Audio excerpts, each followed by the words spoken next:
In my low dollar Farberware air fryer, love it. It's wore out, but it was still working anyway. It's not coming on. I figured out it's this bottom switch. See down here, if you push that switch down, it comes on. So I thought it was this bottom. There's a little tab here. See this little tab right there? Okay, here it is. Here's that inside switch. And it's just not making enough contact out here. I guess it just wore out or something. I don't see something that can be adjusted here to fix it.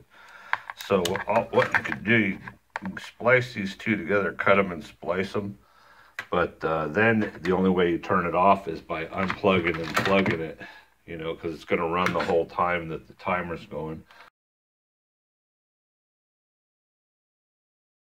Just when you reassemble it, just make sure that plate slides in under, you know, under this housing. So an inexpensive solution, since the air fryer will keep running even with the basket out now, plug it into a